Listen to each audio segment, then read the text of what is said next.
आगे प्रभु कह रहे, अपि चेदशि पापेभ्यः सर्वेभ्यः पापकृत्तमः सर्वं ज्ञानप्लवेनैव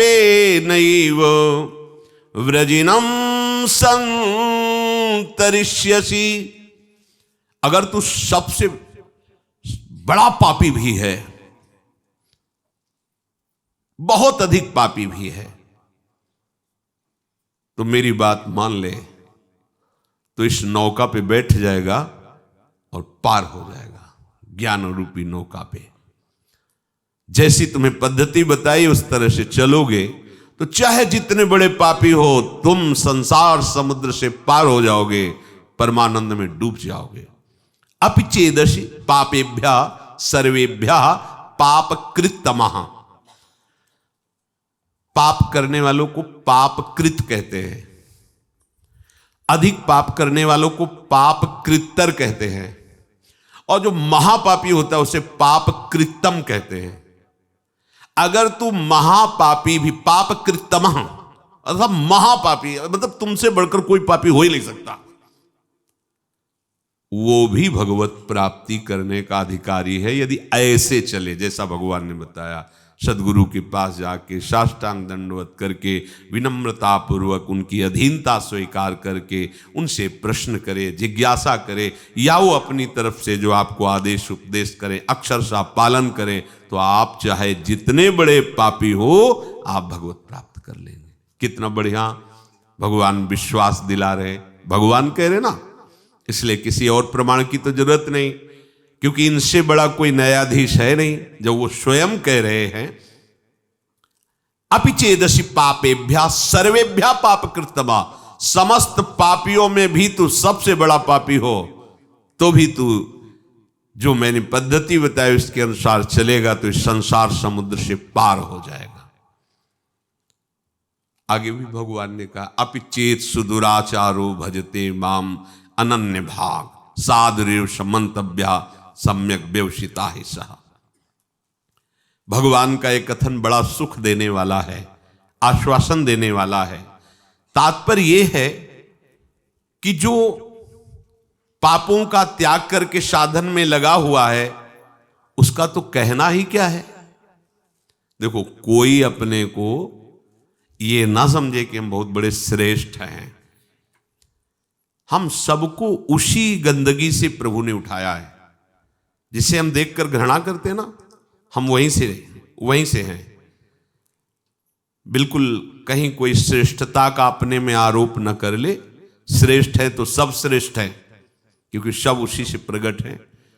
और ये जितने विकार हैं इन्हीं से हमें उठाया गया है। हम इन्हीं में गिरे पड़े थे, अब भी गिरे पड़े हैं। अगर वो अपनी बाहुओं से सुरक्षित न रखे, अजान बाहु अभेद भुजदंड मूल पीनन ससानुकूल, अगर वो हमारी सुरक्षा न करे तो अब भी हम वहीं फिसल के पहुंच जाएं।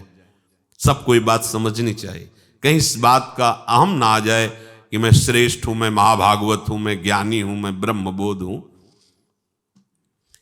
जो पापों का त्याग करके साधना में लग गए हैं उनका तो कहना ही क्या है। पर जिसने बहुत पाप किए हैं और पूर्वाभ्यास है पाप करने का, अब उसके उद्धार का क्या उपाय हो सकता है। जिसने पाप किए और उसको ग्लानि हुई और छोड़ करके पाप और सदगुरु की शरण हो के साधन में लग गया, उसमें तो संशय ही नहीं, वो तो जाएगा ही जाएगा प्रभु के पास। भगवान यहां उसको विश्वास दिला रहे जो बहुत पाप किया, महापापी, और पूर्वाभ्यास भी पापों का है। अब उसको भी अपने उद्धार के विषय में निराश नहीं होना चाहिए भगवान के वचन मान करके। महापापी से पापी मनुष्य भी यदि सोच ले कि इसी जन्म में अब मुझे अपना कल्याण करना है, तो पुराने पाप उसको बाधा पहुंचाने की चेष्टा करेंगे। ऐसा नहीं कि वो शांत बैठे रहेंगे। वर्तमान के पाप उसको बाधा पहुंचाने की चेष्टा करेंगे। पर वर्तमान में साधु संग हो गया और उसने ठान लिया है कि मुझे अपना कल्याण करना है, उस ठानने में वो उनकी बात मानेगा। वर्तमान के पापों पर रोक होनी शुरू हो जाएगी और उनकी बात मानने पर उपासना में धीरे धीरे रुचि होने लगेगी। और जहां रुचि हुई तो पूर्व पाप जो बाधक है वो नष्ट होना प्रारंभ हो जाएंगे। उसके हृदय में ये निश्चय होने लगेगा कि आज से मैं कभी पाप नहीं करूंगा। ध्यान दीजिए, ये कब हम जाने कि हमारे पुराने पाप नष्ट हो रहे हैं? तुम्हारे हृदय में जब ये निश्चय होने लगे आज से मैं पाप नहीं करूंगा, तो आपका हृदय इतना पवित्र होने लगा है कि पाप ना करने का, निश्चय करने का अधिकार कर रहा है।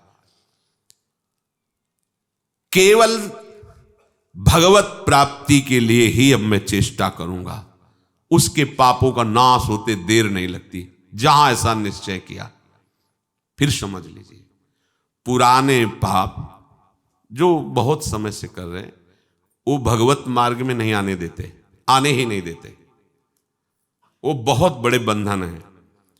कहीं भगवत कृपा से साधु समागम के शब्द पड़े और ये लगा कि मैं तो महान पाप करने वाला नीच हूं, मेरा कल्याण कैसे होगा? देखो वचनों का प्रभाव, सत्संग सुनने से मेरा कल्याण कैसे होगा, ये बात आ गई। अच्छा, कल्याण तो साधु महात्माओं के संग से, सत्संग से होता है, पर मेरा अभ्यास वर्तमान में पाप करने का कैसे बनेगा? उनके समीप गया, अपने कल्याण के लिए जो चेष्टा करनी चाहिए वो संत महात्मा बताने लगे। उनके शासन में ध्यान रखना है। यदि आप जैसे वाल्मीकि जी ब्रह्म के समान हो गए तो उन्होंने संत का शासन स्वीकार कर लिया। जब तक हम ना आवे तब तक ये बैठे रहना हो, तो नाम सीधा नहीं जप सकते तो उल्टा जपो, मरा मरा मरा, सिद्ध हो गए। संत का शासन संपूर्ण दुर्वासना और पाप का नाश करने के लिए होता है। जहां उस संत का शासन स्वीकार किया तो हृदय में बात आने लगती है, अब लो नशानी, अब ना नशा, बहुत पाप किया, अब नहीं करूंगा, हो गया। ये जब आने लगे तो जान लो पूर्व जो पाप बाधक थे वो नष्ट हो गए। तभी ये बात, जो पे दुष्ट हृदय सोई हुई, मोरे सन्मुख आओ की सोई। अब जे ही उसने ये जीवन में निश्चय किया आप केवल भगवत प्राप्ति, तो उसके सारे पाप नष्ट होने में देर नहीं लगती। अब उसे जैसे कोई पूर्व वाला देखे, कंठी बांध लिया, तिलक बांध लिया, ये हम जानते हैं, शराब पीता था, व्यभिचार करता था, कत्ल करता था, ऐसा वैसा, तो उसके लिए भगवान आदेश करे, साधु रे समंतव्या सम्यक व्यवसिता, ऐसा आप उसे साधु मानो क्योंकि मेरी शरण में हो गया है। मैं कहता हूं अपिचेत सुदुराचारो भजते माम मनन्य भाग, साधु रे समंतव्या सम्यक, कल था आज मेरा हो गया है। अब इसे आदेश करते भगवान, साधु सम्मंतव्या, तुम इसे साधु ही मानो क्योंकि मैं करूंगा इसे साधु, करो सद्यते ही। उसी के आगे श्लोक, क्षिप्रम भवति धर्मात्मा, बहुत जल्दी मैं उसे धर्मात्मा महात्मा बनाऊंगा। जब बनाने वाले कह रहे मैं बनाऊंगा तो आप फिर अपने को मानने में क्या है?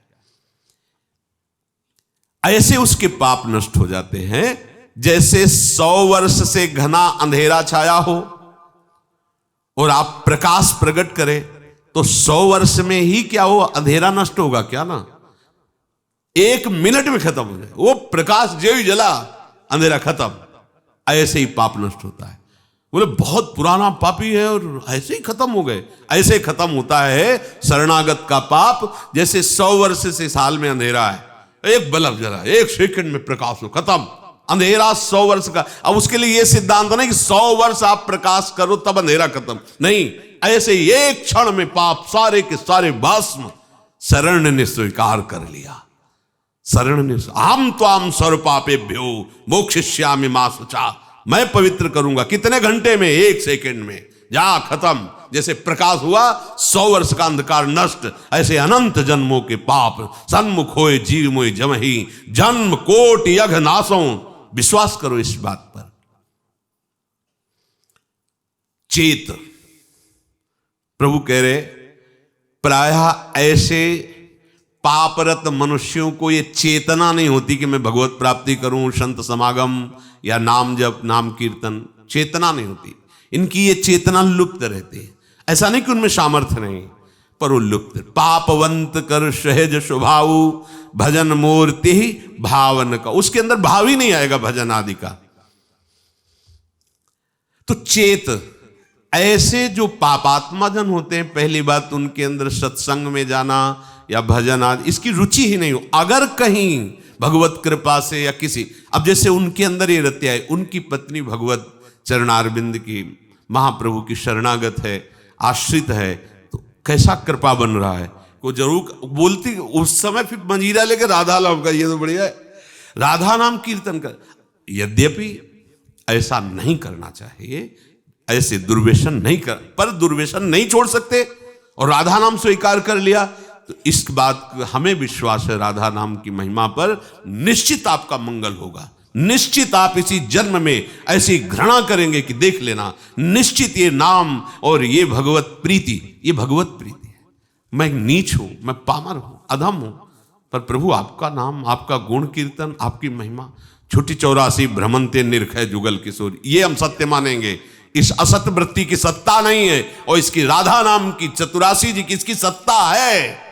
इस असत वृत्ति की सत्ता नहीं है। ना सतो विद्यते भाव, ना भाव विद्यते सता। ये सत वृत्ति तुम्हारा परम मंगल कर देगी। यदि किसी महापुरुष का संग हो जाए, ऐसी कोई घटना घट जाए, ऐसी परिस्थिति बिगड़ जाए, ऐसा वातावरण हो जाए कि उसे उससे ऊब करके किसी संत का आश्रय ले ले, महापुरुष का, तो कोई कितना भी बड़ा पापी हो, उनके प्रभाव से ऐसा दृढ़ निश्चय कर ही लेगा कि अब मुझे इस जन्म में भगवत प्राप्ति करनी है। वो संपूर्ण पापों से भली भांति तर जाएगा। सर्वम ज्ञान प्लवेनैव व्रजिनम संतरिष्यति।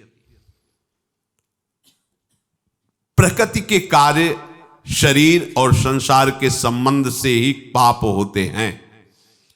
जितने पाप होते हैं वो देहाभिमान जब होता है, और देहाभिमान में इंद्रियजन्य सुखों की भोग लालसा ही पाप कराती है।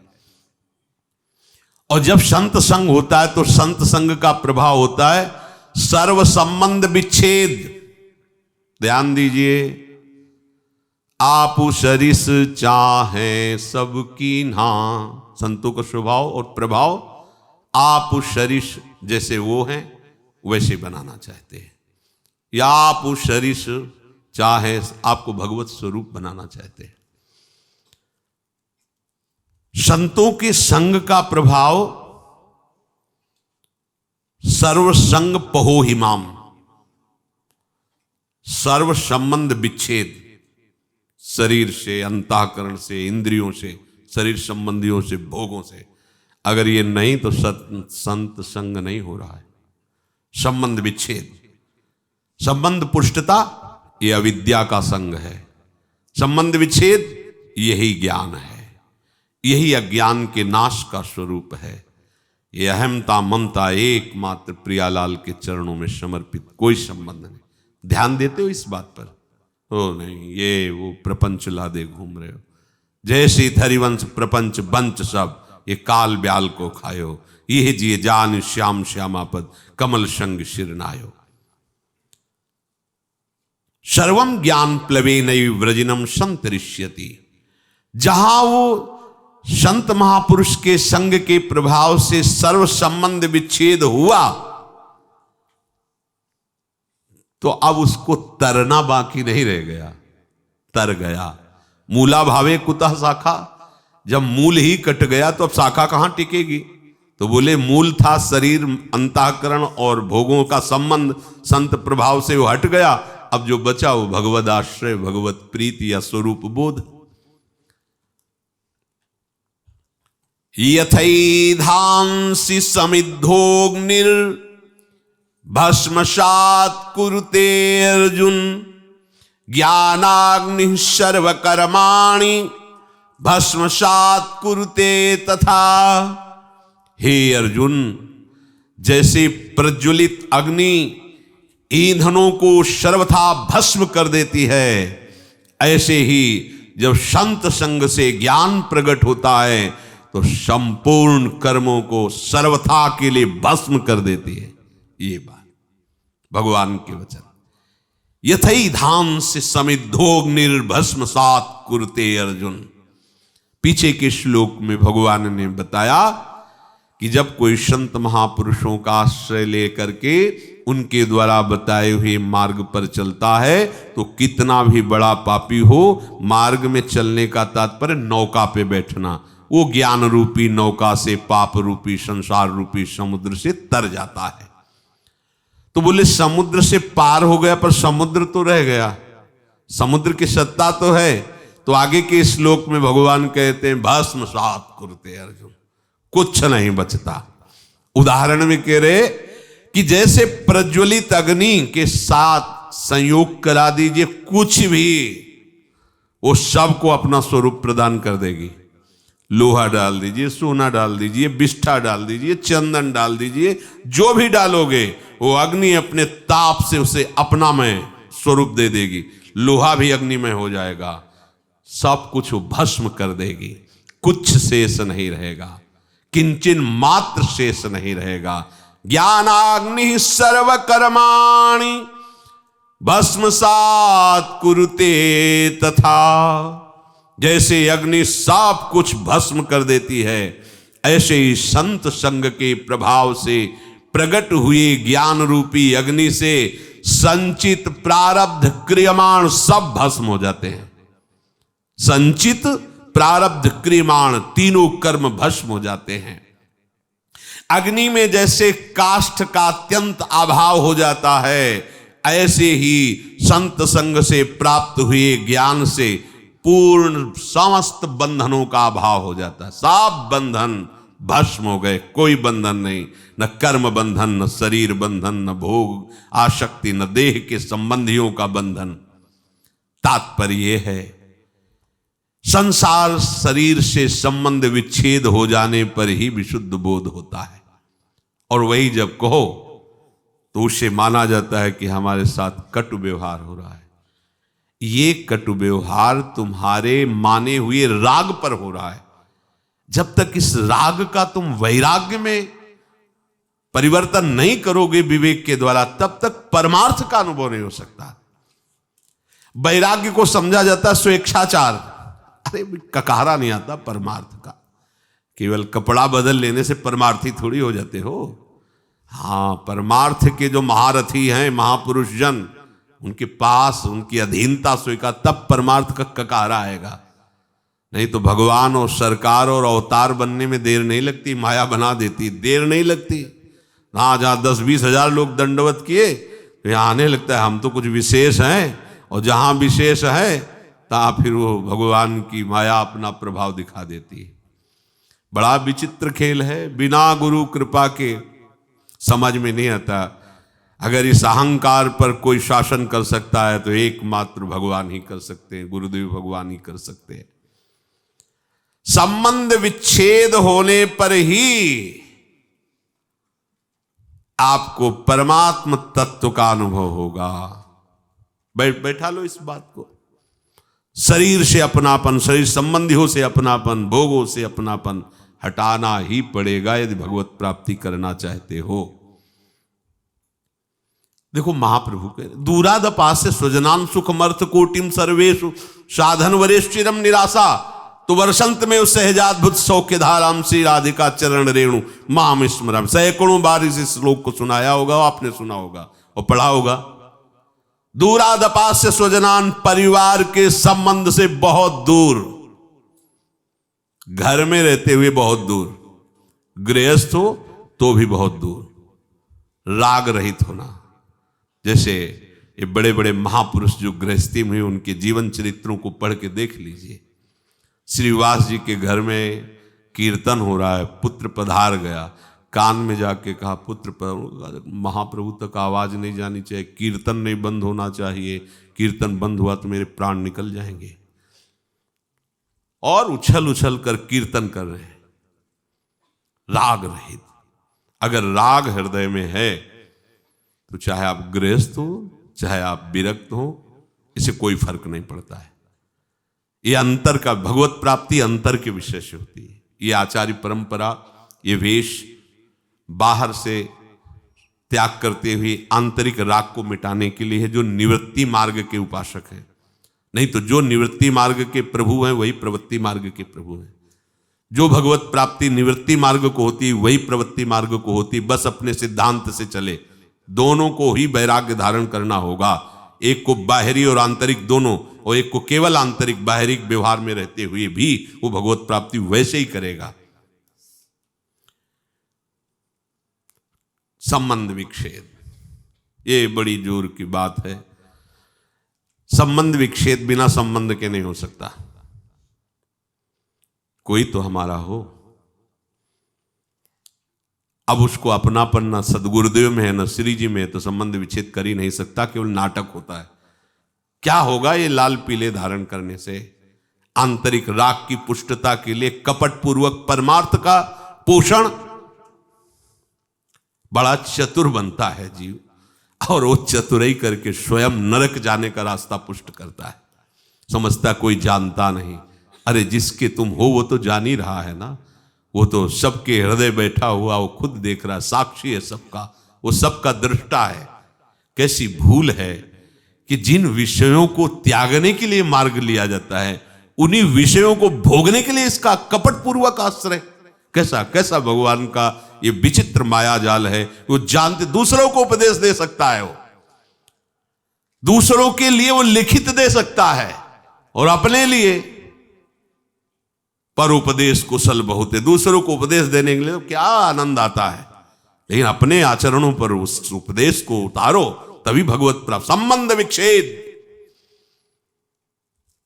गुरु से संबंध बनाकर उसका नाटक करना, और संबंध शरीर और शरीर के भोगों से प्रभु को अपना मानने का नाटक करना, और संसार से अपना सत्य भाव रखना, प्रभु को साधन बना लेना और विषयों को साध्य बना लेना। कहां की चतुरता है ये, कहां की बुद्धिमत्ता है? अपने हाथ से अपना नाश कर रहे हो।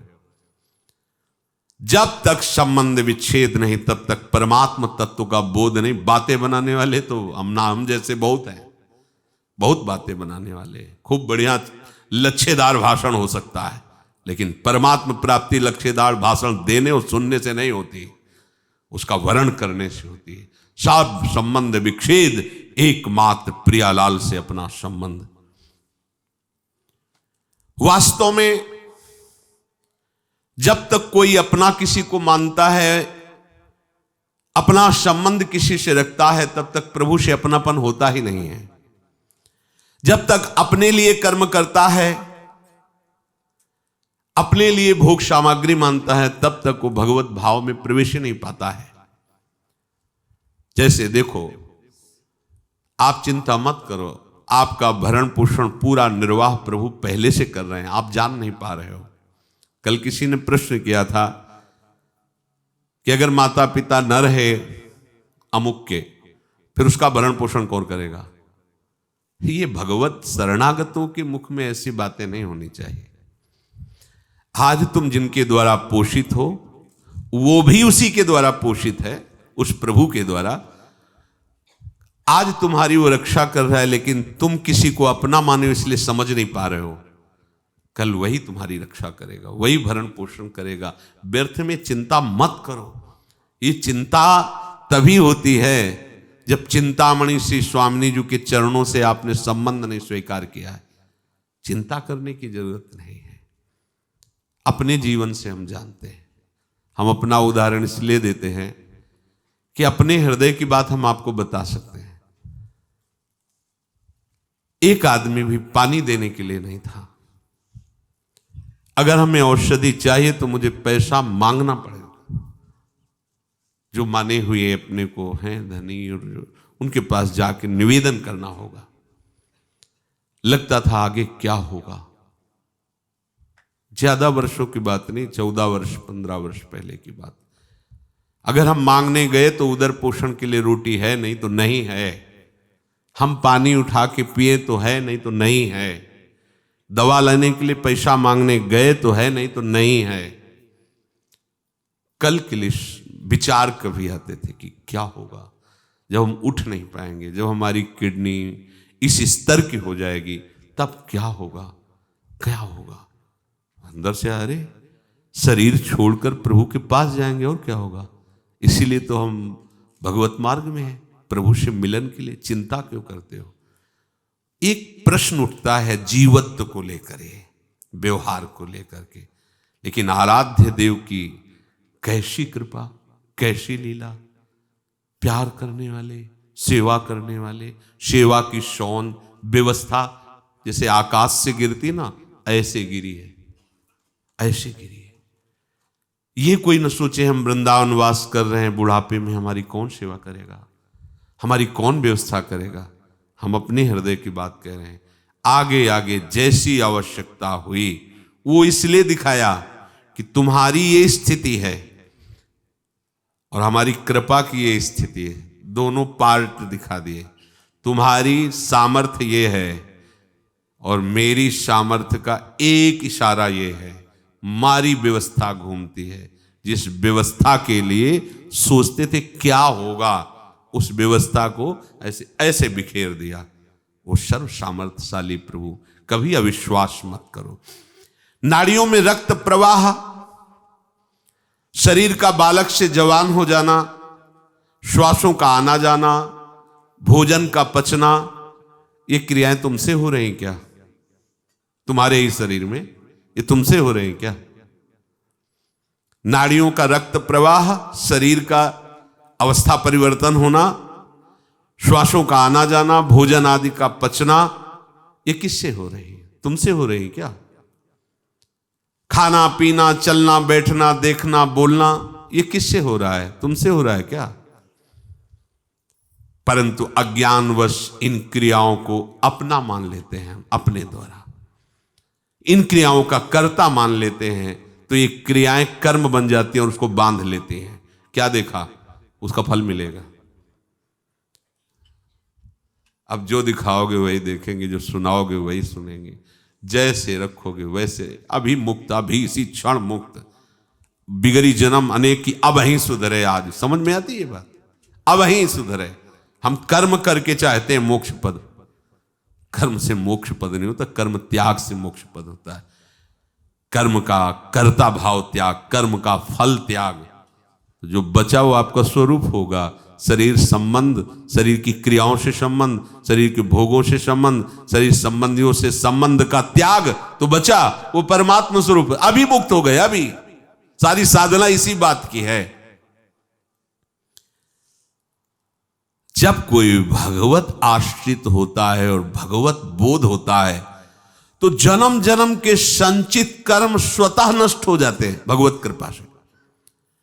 संचित कर्म मानो एक कमरे में बहुत वर्षों से अंधकार जमा है, एक टिमटिमाता हुआ भी दीपक लेके जाओ तो अंधकार खत्म, उतना प्रकाश हो जाएगा। समझो, देखो तो बहुत जन्मों के पापी कैसे पवित्र होंगे, बहुत समय लगेगा। अब बिगड़ी जन्म अनेक किया बही, ये खत्म अंधकार। मन वचन कर्म से अधीनता प्रभु की, सदगुरुदेव की बात बन गई। लेकिन ये अहंकार देवता ऐसे थोड़ी अधीन होते हैं।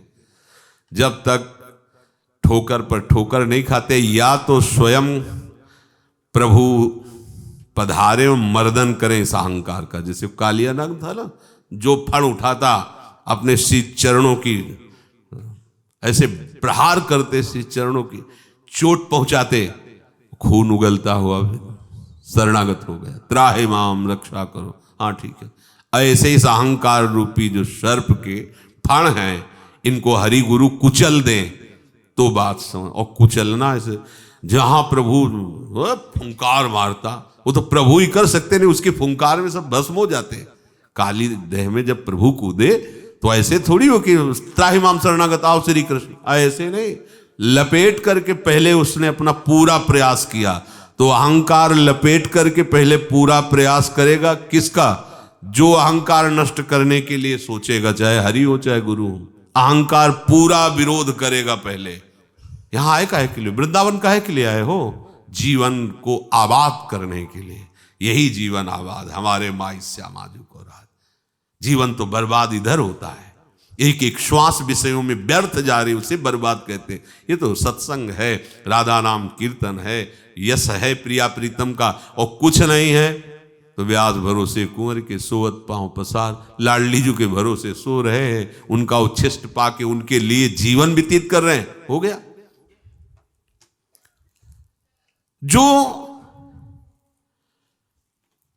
अनुकूलता प्रतिकूलता परिस्थिति, शरीर के सुख दुख, शरीर के संबंधियों का व्यवहार अपने चित्त पर रखता, वो कैसे परमार्थ का पथिक बनेगा?